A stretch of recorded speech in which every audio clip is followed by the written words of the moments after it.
One of the things that we find is that revival happens every 55 to 50 to 75 years. Instead of thinking about it in terms of dollars and cents, even though you have to measure all of those things, think about it in terms of impact. So it begs the question, if what we are looking for in leaders and salespeople to allow them to influence us, is it not also true that that's what people are looking at us for?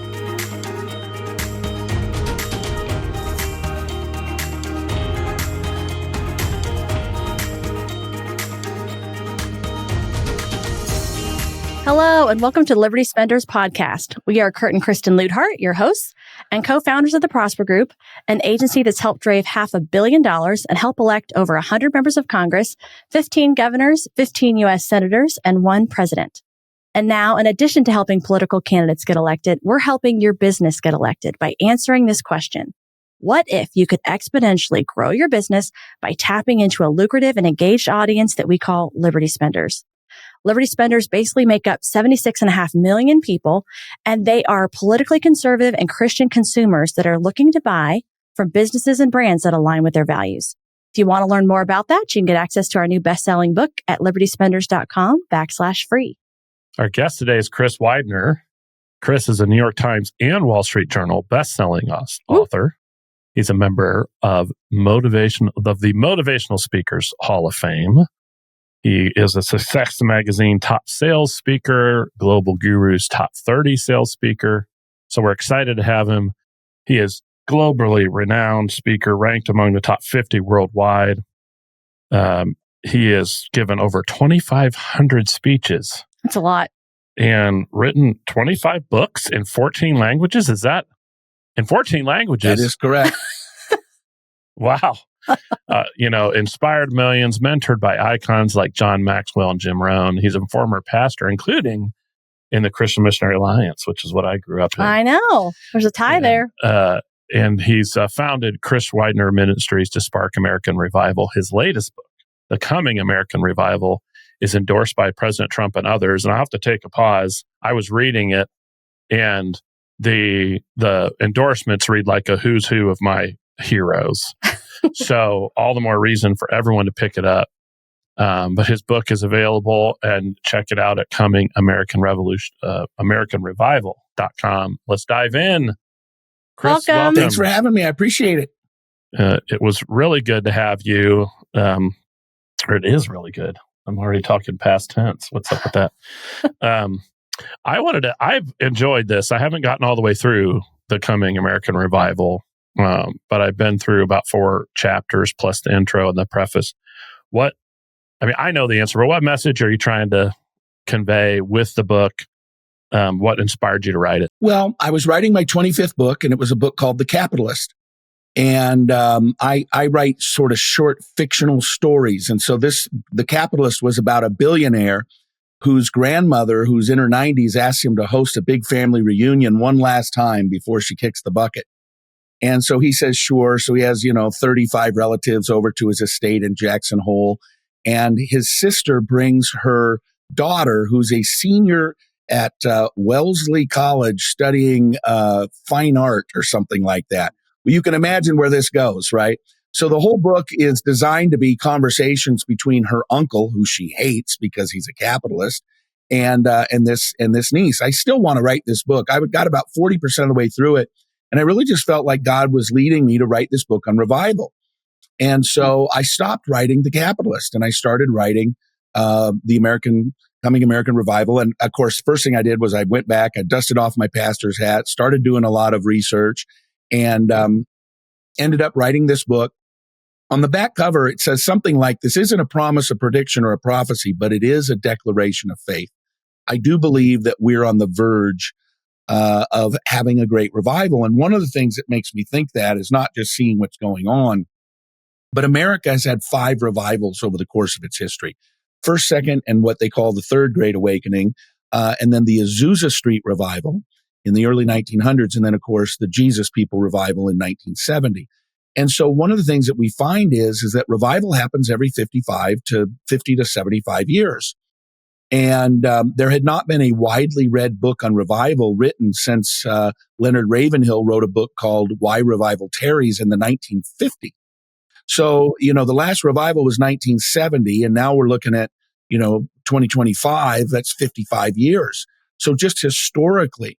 And somebody asked me once, they said, why would it be every 55 to 70 years, 50 to 75 years? And I said, well, if I had to guess from reading the Old Testament and the cycle that the Jews went through with God, we love you, God. Okay, great. I'm going to bless you. Oh, we're so thankful for being blessed. And then they forget God. And then God says, you need to turn around. And they go, you're right. We're wrong. We love you. And he goes, okay, here's all your stuff back again. It's a cycle, right? And it's usually rings a little bit of a bell in my life as well. It's usually generational. And it's our lives as well, right? We go through those cycles with God. It's our human nature and our human tendency. And so what I think happens is you have a generation that experiences revival. They're close to God. They build churches, those kinds of things. And then their children are a little less Christian. And then their children are even less Christian. And then their children are usually, basically secular. And so when you look at 1970 and we're 55 years later, and you look and see what's going on in America today, most of the revival right now that we're seeing little bubblings of it. It's on college campuses. Yes. And here's the interesting thing. So in the last 2 years, I've had two daughters graduate from college, one University of Alabama, one Vanderbilt. And we spent a lot of time with our girls, got a great relationship with them and their friends and everything. And, but one of the things that we learned hanging out with these college kids is the bankruptcy of the college experience now. You've heard the term hookup culture. I mean, kids are literally, it used to be you found out whether you liked somebody and wanted a relationship with them, then you slept with them. Now it's, I got to sleep with you to decide whether I want to get to know you any better. And then, when I was a kid, I did drugs. I started in the 6th grade and did them until I became a Christian at 17. And the drugs that these college kids are doing now, way more than anything you and I ever did. I mean, they're dropping acid, ayahuasca, mushrooms, and so what you have is you have this culture that is extremely, quote unquote, freedom oriented, but it leads to bankruptcy. So what I think is happening is you've got this generation of kids who tried that and said, this is not fulfilling. Right. And so the alternative is Jesus. And I think that's why we're seeing it. I mean, there's been some really big revivals the last couple of years. Ohio State, Texas A&M. I live in Chattanooga. Right up the road is Cleveland, Tennessee, Lee University, Asbury, all over. And I'll just end with this. I grew up in the Seattle, Washington area. My first 50 years of my life were in Seattle. And do you know what happened on May 18th, 1980 in Washington State? Anybody got a guess? I don't. Mount St. Helens blew. May 18th, 1980. But nobody woke up that morning and it blew and we all went, holy cow, it blew. We were not expecting that. No, we all knew it was going to blow because for 2 or 3 years before that, there were little rumblings. There were little earthquakes. There was little plumes of smoke. But all around the mountain, you saw these earthquakes and tremors. And so I equate what's happening on college campuses as being those little earthquakes and those little tremors and those little plumes of smoke. But they're indicating what I believe will be a massive eruption of a great revival. Because when you look at our culture, college is a microcosm of our greater culture, which is a godless culture. And frankly, I hate to say it, but even inside the church, for the most part, we are not a Christian church. We're people who go to a building that says church on it, but it's not necessarily people who are living their lives committed and devoted to Christ. So I think everything is just right there and ripe to see God really move when people decide to turn their lives back over to Him. Well, I have to say, I completely agree. And we have noticed so much of this. And I think it was, in its own way, a piece of what we felt like God was telling us as we shifted away. We're still involved in politics. We still have political clients. But feeling this greater sense to do more and to see where God is moving and how can we, best be a part of what He's doing. And felt this call because we have been just hearing from so many business owners who are feeling like, okay, I want to be more focused on how I can use my business for good and for impacting the kingdom. And that's just really exciting. And I think even what you're seeing in the music industry we're big fans of Christian music. That's all we listen to in our home. And so just seeing the success there and seeing how there's crossovers with Brandon Lake. And again, a lot with young people is what you said. So it's just really exciting. And I don't know that I would have said, okay, I know I feel like there's a revival coming, but everything you say, we've all seen and experienced. And all I can say is like, let's go. I'm excited. I'm excited for that and pray for that. Yeah. What I liked as I'm working through it was some of the things you talked about that are typical in a revival, and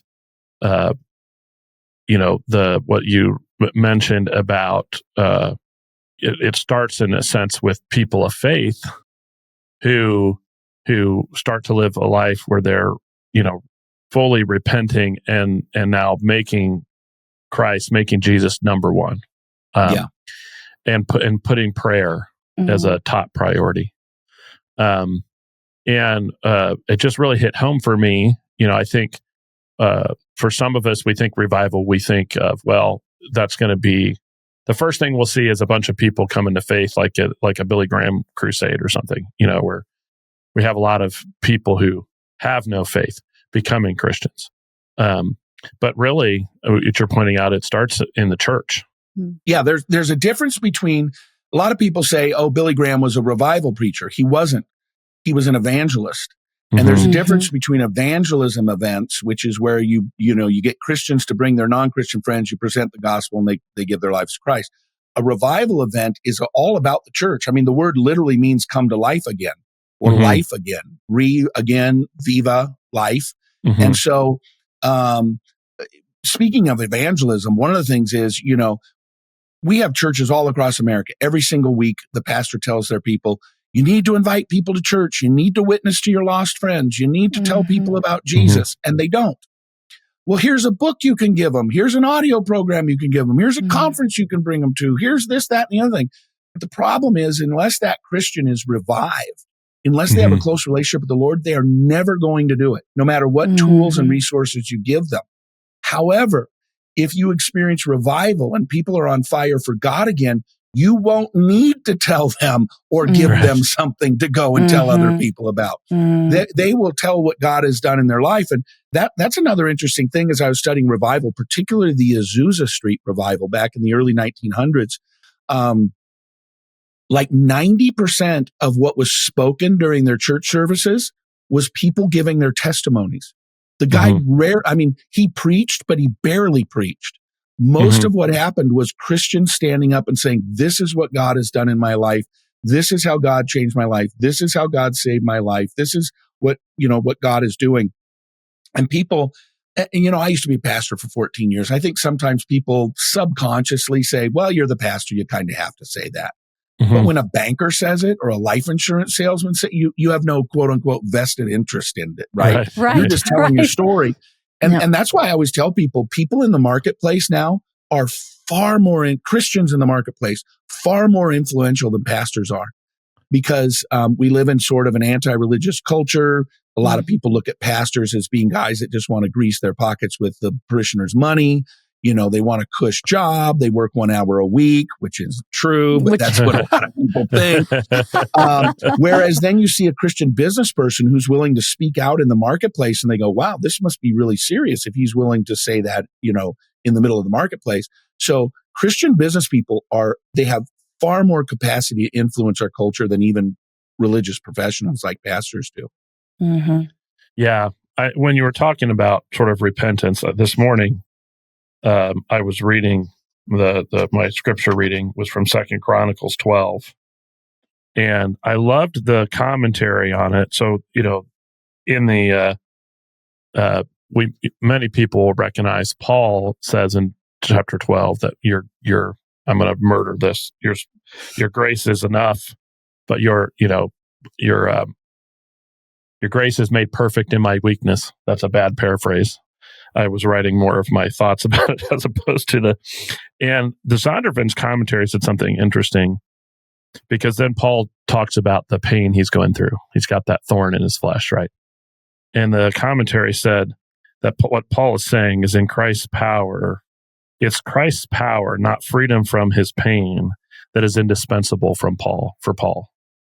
And I thought, and this morning I found that very inspiring, is the thought that, what Paul was saying in that chapter, in addition to defending his ministry, was what really matters to me, and what matters to me alone is Christ. And as I was reading your book, I was thinking about that too. You were in revival, people start prioritizing their faith and setting aside money, setting aside business and personal success, and setting aside reputation, whatever it is, those idols that we all fight every day that compete with God, start getting set aside. And I recognized, as I was reading Paul, thinking about all the ifs and ands and caveats and buts that I put into that statement. I want you, Jesus, but I'd also like to make at least $350,000 a year. And or whatever the number is. Yeah. I wouldn't even say that we set it aside. I think a better way to look at it is we subject it to God, right? Because, for example, somebody sitting there and they're like, oh, I make $400,000 a year. That must be bad. I should I should get my relationship right, sell my business and go on the mission field. Maybe not. Maybe all God is saying is instead of being your job or your money and me, do this with it and let me be the Lord of your business, because we need business. We need Christian billionaires. We need Christian businesses that do $100 million a year. I know many of those people, and the work that they do, that is their ministry. We think of people in ministry as people who are pastors. Well, we are all ministry. When I left being a pastor, senior pastor, and started writing and speaking full time, I'd give a speech to 25,000 people. And then somebody would say to me afterwards, why did you leave the ministry? I said, I didn't leave the ministry. I have a bigger ministry now than I ever had. When I just talked to more people in 1 hour than I would have in 6 months. And I was very open about my faith. I wasn't preachy or anything when I was doing my secular talks, but, no, it's about letting God govern our business, and different people have different gifts. And so I think the Christian business people who are listening today, that's, if you're successful at it, I would suggest that it's probably a gift from God, and that all God wants is not for you to get rid of it, but to subjugate it to his lordship and then use that gift. When the Bible talks about spiritual gifts, we always talk about, the supernatural ones, tongues and healing and those kinds of things. But in the Bible, in one of the lists of giving, it's in Corinthians, I think it's in 1 Corinthians, he says, and, those who have the gift of leadership, let them lead. Those who have the gift of generosity, let them be generous liberally. And so there is actually a gift of generosity. Well, what's one of the predicates on being able to be generous? It's having money. In fact, I have a friend, Rita Davenport. She used to be the president of a network marketing company called Arbonne. And she always used to say, the first thing you have to do to be able to help the poor is not be one of them. Right. Right. So a booming business that God has blessed is your ministry, as long as it's subjugated to God's lordship. Yeah. And there's so much impact you can make. And so I've been thinking about, and as we talk to clients who are interested in what we're doing, it's just thinking about growing your impact, right? So instead of thinking about it in terms of dollars and cents, even though you have to measure all of those things, think about it in terms of impact. Yeah. And I know at least for myself, that has helped my mindset shift to not get locked in that. And actually my sister-in-law reminded me, of course, of the parable of the talents, and when God has given you, you have these sons, right? They're given these talents, and some of them, they bury it in the sand because they want to just save it, not do anything with it. And of course, he wants us to try to multiply it and to turn it into more. And so I think for a lot of business owners, right, and for a lot of Christians in the marketplace, that's how we can look at it, is that God has given us these things. He's given us skills and abilities and perhaps financial resources, and given us the opportunity to try to grow that to have a greater impact. And again, you have to keep your selfishness, keep the flesh in check so that you can continue to do that. But you're exactly right. Yeah. I mentioned this in our introduction, but I have to dig into it. So I was going through of course, the first thing you see when you open the book is all these endorsements from people. And then it's not in the book, but in the introduction, we talk about, even the president. So how did all these relationships develop? People who, you've got Senator Tim Scott, country music star John Rich, Kirk Cameron, Kevin Sorbo's in there, Victor David Hansen. I mean, I was going through this thinking, this is like my hall of heroes. So how did all that come about? Well, it's kind of funny. I was working with Jim Rohn. And for a lot of people who may not know who Jim Rohn is, he was a legend in the speaking industry. He gave Tony Robbins his first job when Tony was 17 years old. He's Jim amazing. is fantastic. I got to spend 7 years working with him, wrote his last book. And the president of Jim Rohn International said to me at one point after I started having a couple bestsellers, he said, you ought to write a book on influence. And I said, why? And he goes, Chris, I have never known anybody who can pull their phone out and call rock stars, billionaires, senators, professional athletes. And I had never thought about that. And so he said, given where you came from and where you are now, you ought to look at that and just write a book about it. Because, my upbringing was not so good. My dad died when I was 4, 28 homes, 11 different schools, shipped off to live with relatives twice, once in the 4th grade, once in the 9th grade, started drugs in the 6th grade, made my money growing up, betting the horses at Long Acres Horse Track. Not a real great start. Yeah. I spent most of my 6th, 7th, 8th grade out at the track on the weekends. And actually was pretty good. But so anyway, I thought, well, I've never really thought about it. So I started thinking about what is it about how I've lived my life that has allowed me to create these relationships. And then I started looking at a lot of my very successful friends who had a lot of influence, not just a lot of money, but a lot of influence. And I started saying, what is it about that guy? What is it about that lady? What is it that makes me like him? Or what is it that makes me like her? And I ended up doing an audio program with 12 of these things, but the book has 4 of them. The Art of Influence has 4 of them. And what I realized is that when people want to learn how to influence or persuade, their natural reaction is to say, tell me what I need to do. In fact, that's sort of human nature. If a couple comes and says, we want to have a better marriage, tell me what we need to do. I want to become a millionaire. Tell me what I need to do. Whatever it is, the question is always, tell me what I need to do. And Zig Ziglar taught me when I worked with him, I spent 2 years working with Zig, co-hosting his TV show. One of the things Zig used to say is people say, here's what I want to have, tell me what I want to do. But he said, there's one that's even deeper than that. It isn't do have, it's be, do, have. Who you are will create what you do, which will create what you have. And so what I realized was, as a sales speaker, recognized by some of the top places in the world, is that most sales training, and that's really all influence is. Influence is selling. Leading is just selling.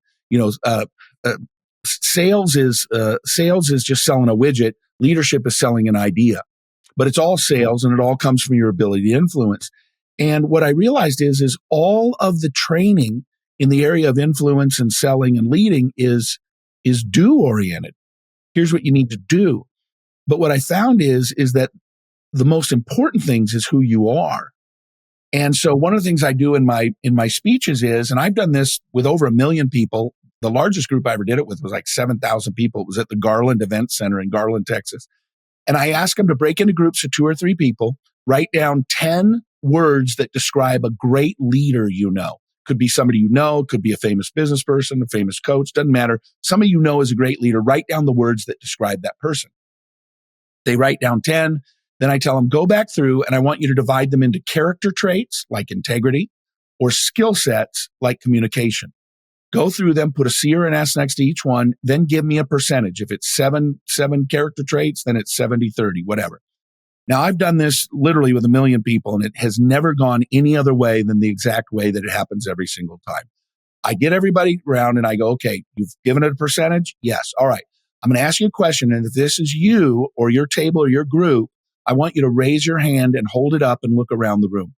How many of you wrote down more character traits than skills?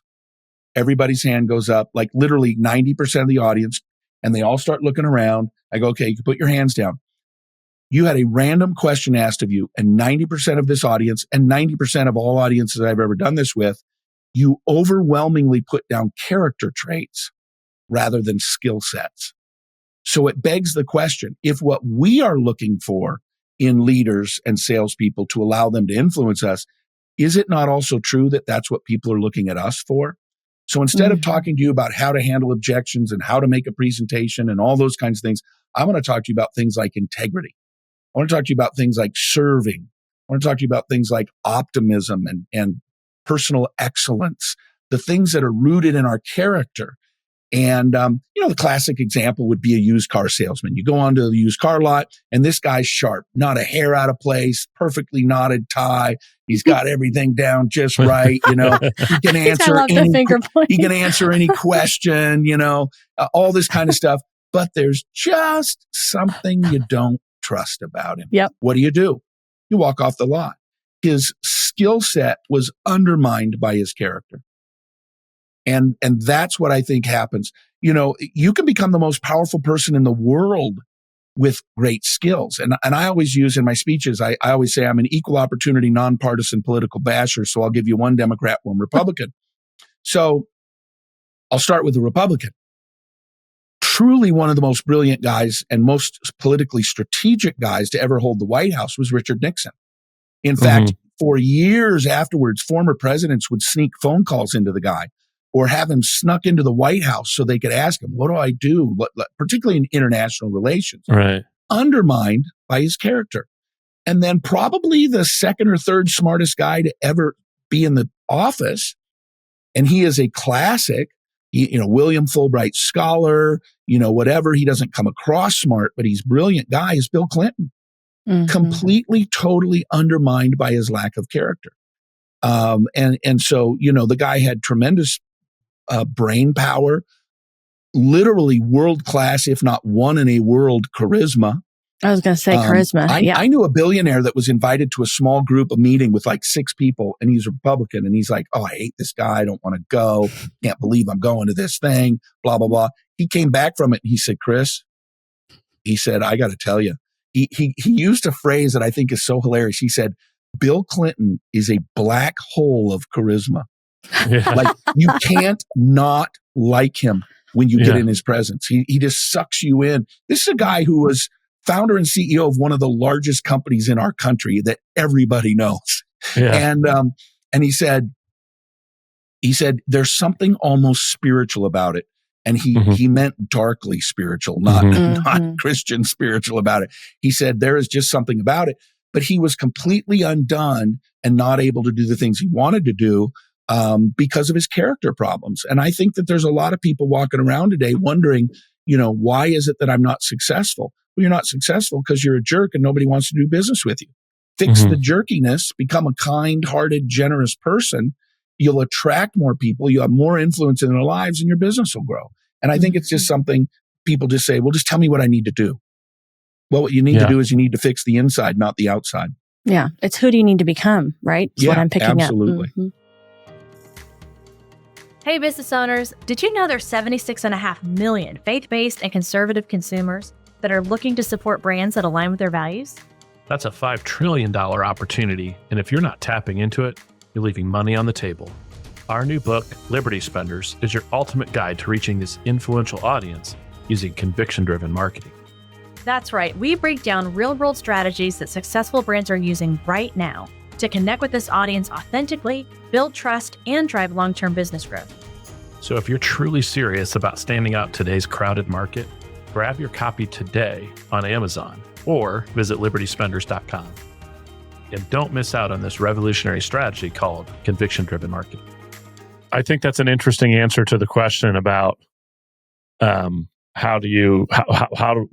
connection has led you to know all these people? Because your answer is become a person of character that is attractive to others. And I'll give you one other thing. I've actually thought about writing. I've thought about writing a book someday. I hope I do. I don't know if I ever will. I want to write a book called The Power of Second Fiddle. So when I was a pastor, I was doing speaking engagements and I was making decent money for giving speeches. I had a newsletter with 100,000 people on it. But when I left being a pastor over the course of 7 years, from 2002 to 2009, I spent the first 2 years I was ghostwriting for John Maxwell. Like a couple years later, I spent 2 years co-hosting Zig Ziglar's television show. And for all 7 years, I worked with Jim Rohn. With each of those people, I was second fiddle. But I'll tell you, it's much more prosperous to be second fiddle in the Boston Symphony than it is to be second fiddle in the, Peoria, Illinois Symphony, right? And so people will say, how'd you get those relationships with those people? And it's a very simple philosophy.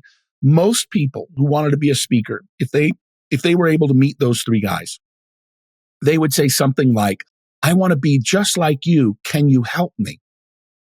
That's the wrong question. They can't help you. They don't have enough time to help you. They're busy. They're doing 100 speaking engagements a year. They're running a business, I asked a different question. I said, I want to be just like you. How can I help you? Well, John Maxwell said, I need a ghostwriter. Zig Ziglar said, I need a co-host for my TV show. Jim Rohn said, I need somebody to help me write the Jim Rohn 1-year success plan and the book 12 Pillars. And that Jim Rohn 1-year success plan, I started in October 2002. I was finished. It was a 1-year program. We did it weekly. I was finished in September of 2003.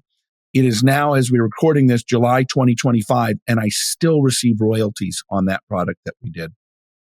And the way I got able to do that was because I offered to serve rather than asking them to help me, because at least it put me in their proximity. And then your name starts going on the front screen of the TV show. Your name starts going on the front cover of the book, and now you're positioned with somebody else. So I always tell people, go find somebody who's way beyond you and take them to lunch, and you pay. If you invite, you pay. Don't make them pay for their own lunch. And take them out and just say, I'm really just learning this, or I want to grow my business. I view you as somebody who's really amazing and has had a lot of success that I'd love to see myself. How can I help you? How can I fit into your world? What could I do for you so that I can learn from you? That's a way different question than how can you help me? And by the way, Chris, what I think is so amazing about this is I'm like wanting to yell, like, preach more, because not only that, but the opportunity, if you're doing that and you're in a position of service or second fiddle, as you called it, which by the way, that's great way to call it. You should absolutely write this book. You're not only in their sphere of influence, but you're getting mentorship. I mean, the amount of money that people pay to get access to that, right? I mean, Jim Rohn, that's 100% their business. John Maxwell, and again, such an incredible figure, John specifically, even before when you're talking about faith and how he would, he gives all these talks about business and leadership. But oh, by the way, at the end, if you want to know the reason for the hope that I have, come talk to me afterward. I mean, the ability to have those faith conversations. But you're getting access to these people and you're getting a mentor. And what better way to grow and learn? I mean, I know how much money we have spent. You mentioned Jim Rohn. We weren't in the right generation to, fully take advantage of his leadership, but we have with Tony. For heaven's sakes. Yeah. Tony Robbins for years. Well, nobody else knows who that is either. But point is, I mean, I know what we do and what we have paid to get access to that, right? To the access to that learning. And so just for anybody listening, think about it even from that frame. I mean, you should do it from the position of service, but you will get tenfold back. Oh, absolutely. More than that, 100-fold, I'm sure. Yeah. So it's it's funny. The first time I ever walked into the studio, I had never met Zig before. So he was already out on the set and I come walking in and I felt like a priest who'd been called to the Vatican to serve communion with the Pope. Like, I was like, wow, I'm literally going to sit down on a TV set with Zig Ziglar. So pretty amazing. And all of those guys were just really great guys. Well, John still is a great guy. He's still alive. Yes, still, yes. But Jim and Zig were great guys. Very, very different people, but great people nonetheless. Mm-hmm. Yeah. Well, I think one question I thought to ask, because I know a lot of people struggle with this in business, and off and on, Chris and I have struggled with this, particularly when, none of your plans want to go the way you design them, is, as an entrepreneur, even as a Christian entrepreneur, those days when I don't know that I'm motivated to keep going. Yeah. Life would be so much easier if I could clock out at 5 o'clock and all of the problems were somebody else's thing, right? Yeah. If I could go home knowing I didn't have to meet payroll, I didn't have to make the next sale. If all I needed to do was just show up and give my best effort for 8 hours in the day. And then it was Chris's issue after that, right? Knowing that you have given over 2,500 speeches, worked with a lot of business owners. What would you say is the key? Where do you go when you feel like that? Or when you, I think there's a few things. Number one, look in the mirror and say, you are not that important. Yeah. You just aren't. If I got hit by a bus, if we finish this podcast and I decide to go, walk down the street and I get hit by a bus, the world is not going to stop. Yeah. There will be some people who are sad. There will be some people who are really sad, my family, but the world will not stop. Everything just keeps right on going. I don't even know who the CEO of Microsoft is right now, but if he died, it would keep right on going. So he does not need to look himself in the mirror and go, this whole thing is dependent on me. So first of all, just realize that you are, as the book of James calls, just a poof of dust in the wind and, a mist that appears for a moment. Our lives are so minuscule compared to eternity that we are not that important to our businesses. So that's the first one. Is you just have a sober reality that you go, okay, if I died, what would happen to my business? I don't know. We'll find out in the next 20 or 30 years, I'm sure. And then you'll find out. So whether it happens now or it happens later, it's the same thing. It will keep right on going. And so that's one. The second thing that I would say is make sure that you're taking all of your rest and vacation time that you can. A lot of reason that people get so burned out and so ingrained is because they don't purposefully take that time to renew and refresh themselves. I wrote an article 20-something years ago. It's probably the second or third biggest article I ever wrote in terms of readership, but it was called Vacation Your Way to Success. Mm-hmm. If you take your 2 weeks of vacation, you will be far more effective over 50 weeks than you would if you worked 52 weeks without a vacation. So taking that time for yourself. And then the third thing probably that I would say is clock out. Just clock out. Shut the thing down. Shut your computer. Go do something with your spouse. Go take a walk. Go exercise. Watch a cooking show. Whatever. That's what I do to relax. I got out of politics. I used to watch 5 hours a day of politics. I think I watch about 1 hour a week now. That's good for your mental health. Good decision, Chris. Here's what I did. I support that. I gave up all the politics and I decided to, I wanted to like learn something. So I thought I've always liked to cook. So I'm going to get into cooking. Well, there were only 2 chefs that I'd ever even heard of, really. One was the jerk who I would refuse to ever go to one of his restaurants or anything. The guy that screams and yells at everybody, the British guy. Yes. Gordon Ramsay. But the other was Bobby Flay. In fact, my wife and I's first dinner date was at a Bobby Flay restaurant. So I thought, I bet he's got a TV show. And he does. It's called Beat Bobby Flay. It's a competition thing. It's half an hour. And over the last 2 years, I've watched every episode of 37 seasons of Beat Bobby Flay. But I'll tell you what, I cook 5 nights a week now, and my wife loves it.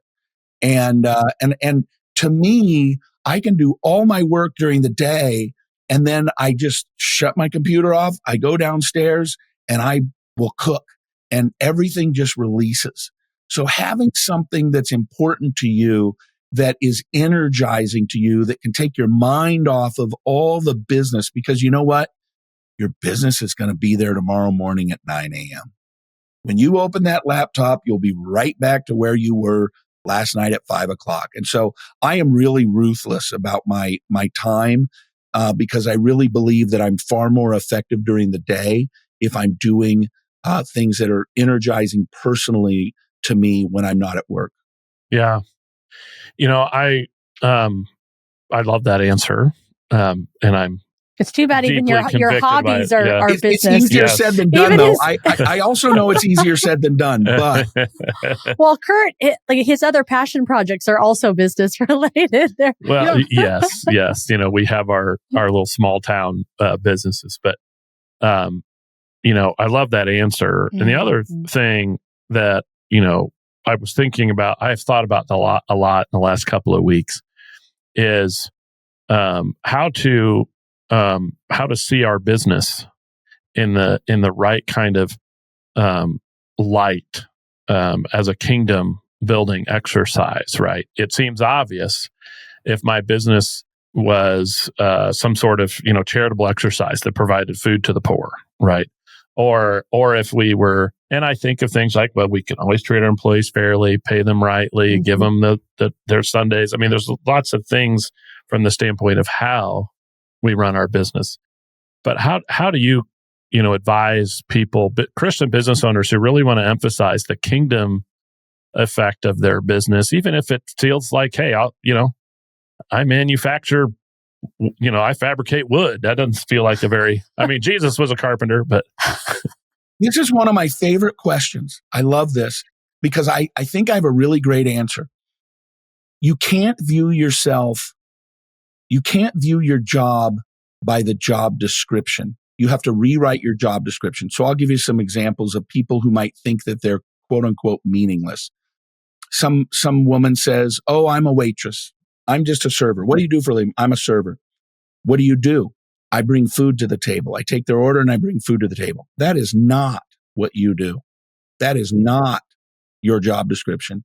What you're doing when you're serving that couple who got a babysitter with their kids, you are helping them renew their marriage. That's what you do.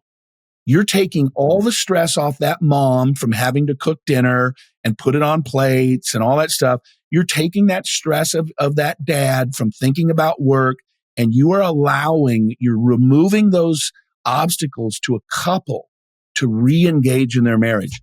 That's what a server does.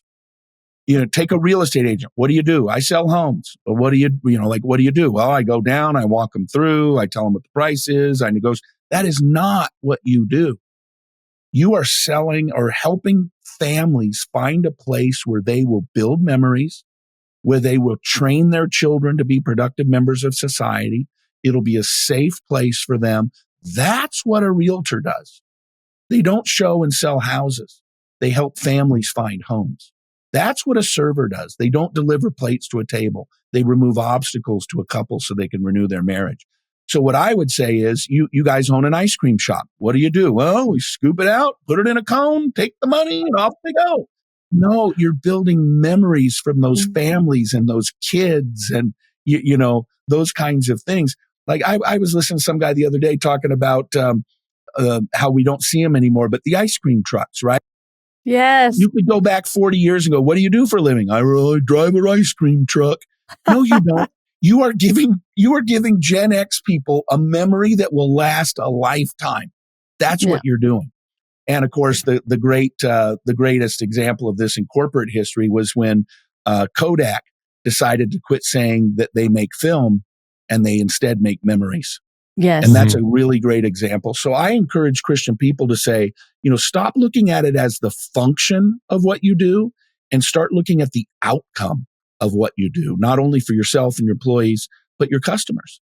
That's the real ministry there. I'll give you an example. That is the perfect reframe.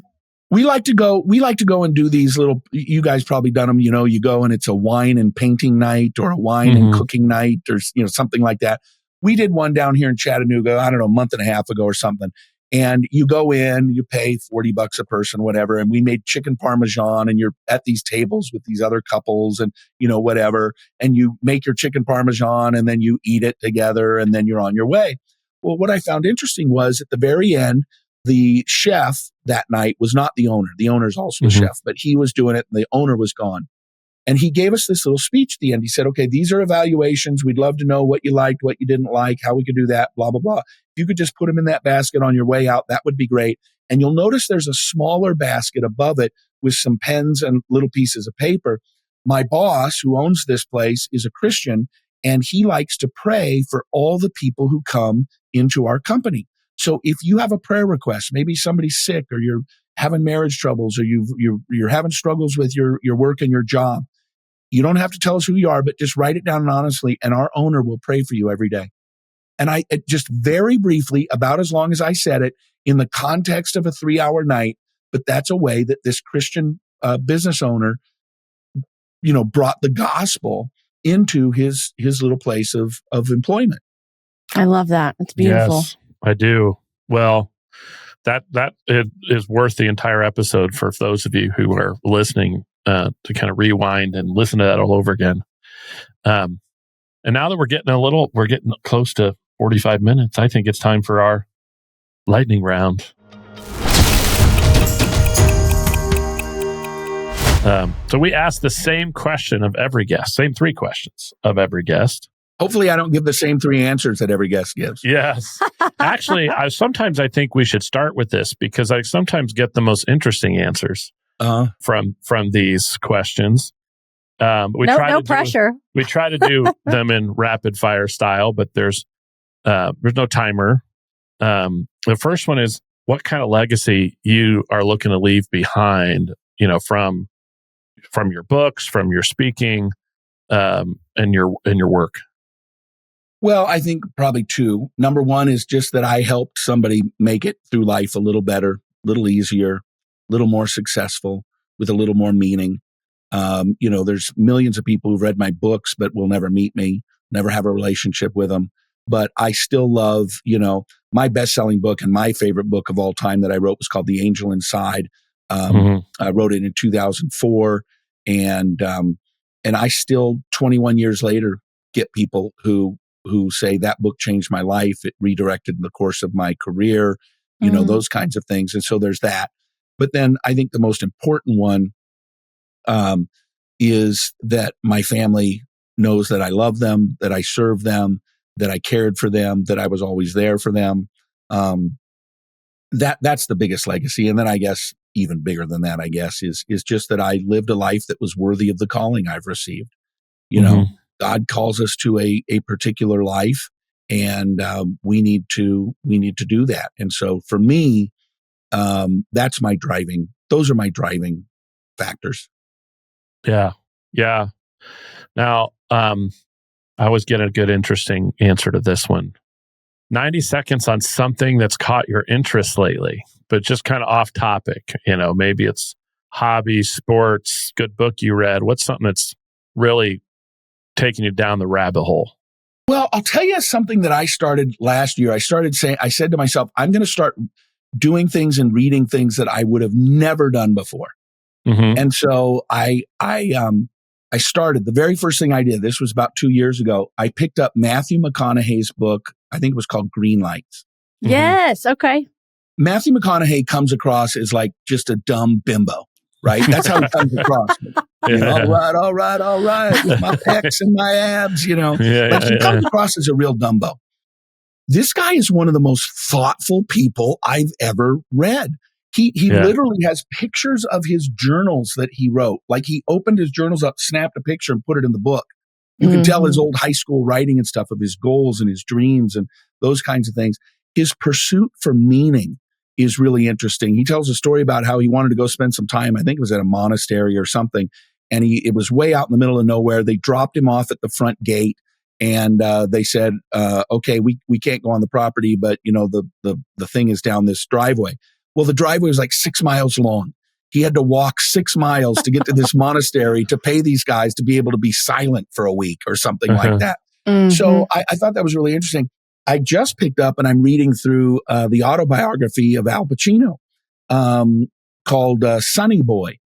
And very interesting life that he led growing up. He was kind of a hoodlum. He got into acting and how that turned out for him. I just read a book by a guy named Dr. Raleigh Washington. And Raleigh Washington was the president of Promise Keepers for 10 years. He worked for 26 years. He was president for 10 years, become a dear friend of mine. And the things that he went through, he's, I think, 82 now. So he lived pre-civil rights, back of the bus, different water fountain, different bathrooms, all those kinds of things. Went into the Army, he was going to play pro baseball, and he was drafted, and he took a look at how many black people there were in baseball, and there was like 3 black people in baseball at the time. And he said, well, I have a far better chance to be successful going into the Army than to go and try and play pro baseball. So he went into the Army, didn't even show up for training camp. And so I find other people's lived experiences very interesting. And, I always say, read autobiographies. Don't read biographies. Read autobiographies if they had one. That's the one that they wrote themselves, particularly of dead people. And the reason why is it's like you get to have lunch with them. It's literally like sitting across the table and having lunch with them, and they're just telling you their own personal stories from their own personal perspective. Okay, I've gone over 90 seconds. But that's my thing. I've really gotten into reading autobiographies of people who I might not necessarily have ever thought about reading before. Mm. Yeah. I love that. Yeah. Well, we always end with, some time for gratuitous marketing pitch, right? So maybe it's for people who might want to reach out to have you speak to their group. Maybe it's for the book. This is 90 seconds. If people hadn't heard anything else, who should be reaching out to you and why? Okay. If you have a company and you'd like me to speak to your company, you can go to chriswidener.com. You can see me doing my thing on the videos, and my email's simple, chris@chriswidener.com. If you're looking for some what I call holistic Christian business and life coaching, you can go to chriswidenercoaching.com. All the info's there. I got a 30-minute free consultation you can sign up for. We'll dig in. We'll see if we're a good fit to work together. And then lastly, I am raising money to put on this revival meeting in the spring of 2026. If you want to go to Revival 250, revival250.com.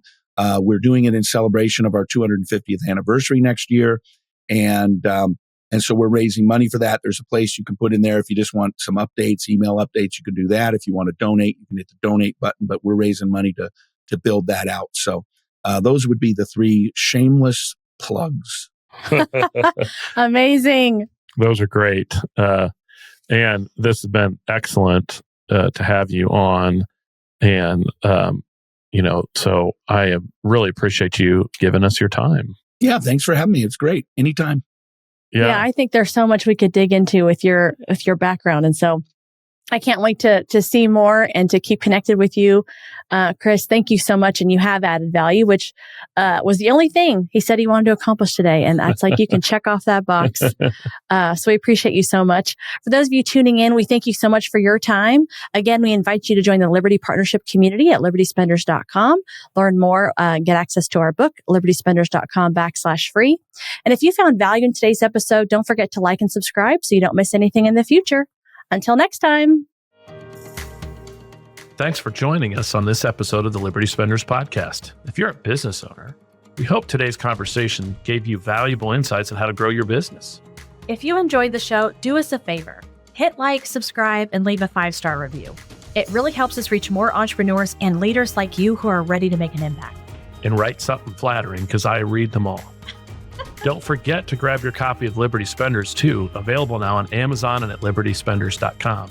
It's packed with proven strategies to help you reach the 76.5 million consumers who are looking for brands that share their values. We'll see you next time as we continue exploring how to grow your business with purpose and conviction. Thanks for listening. We'll catch you on the next episode and the one after that.